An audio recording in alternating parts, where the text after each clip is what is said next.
Well, I think it's the most important thing in this business to maintain the art form and to make sure that the next generation, the next decade of wrestlers is ready. Because there was a time where I was red hot in the 80s, and all of a sudden the 90s came. It was time to pass the torch, but it didn't happen that way. I mean, they didn't have enough guys ready. They didn't have enough guys ready to lead at that time. So, we skipped a generation. It took me almost to get to The Rock, to pass that torch, which should have been passed at the end of the 80s. I mean, we tried with a couple guys, putting the belts on and stuff, but they weren't ready to run.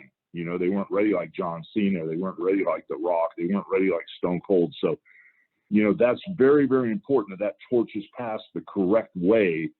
And the guys that have all this experience don't just walk away. They stay there long enough to build the storylines and build the talent and then pass the torch the correct way. It's very, very important.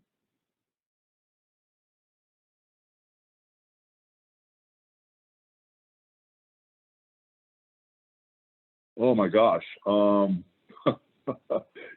I got a feeling we would have been selling tons and tons and tons of more merchandise for sure.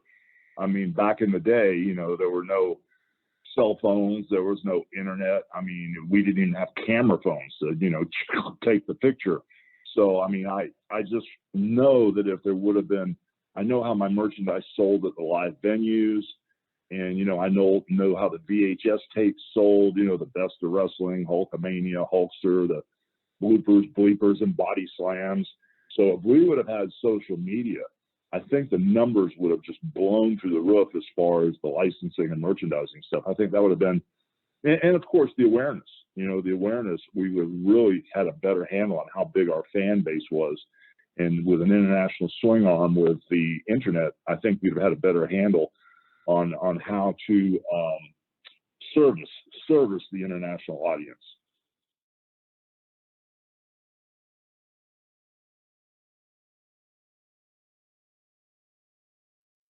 Well, I mean, I will gracefully accept and acknowledge that compliment because it means so much, especially coming from my peers to say that. The guy that wasn't full blown WWE for the first half of his career, but then we got him to come around and he made the move to come to the WWE, which in my opinion is my hero and which I think is the greatest wrestler of all times. That's Ric Flair. So I do appreciate the comment, but I have a different opinion about who's the best wrestler and the greatest of all time. I have to go with Flair. It's in his blood. I mean, you cannot, you could torture him, pull his teeth out, pull his eyeballs out, cut his legs off, cut his arms off, and he would never say anything bad about wrestling. He would never say he hates wrestling. Say you hate wrestling, cut that arm off. Say you hate wrestling, Mr. Flair, cut both legs off. He would never say he hates wrestling. He loves it. It's in his blood. And I've watched how he goes nonstop. I mean, 1 hour Broadways, 2 hour Broadways with Harley Race. I mean, night after night after night after night. I mean, he laid the groundwork. He raised the bar that no one's been able to really follow as far as work ethic.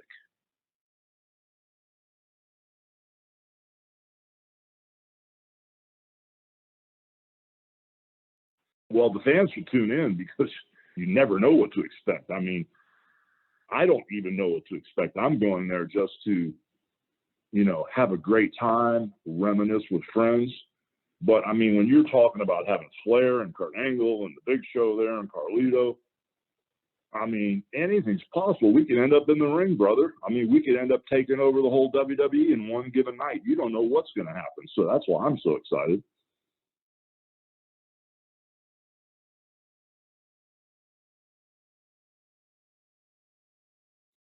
Well, you got to realize the odds are against you. When you go out there with 30 other guys, the odds are definitely against you.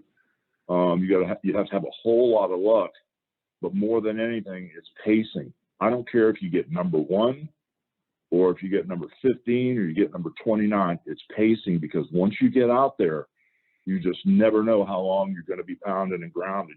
So it's a real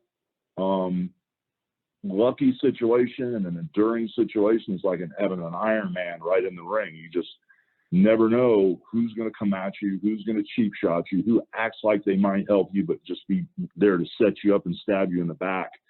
But you have to pace yourself. You have to pace yourself, and you have to have eyes in the back of your head. Otherwise, you don't survive the Royal Rumble.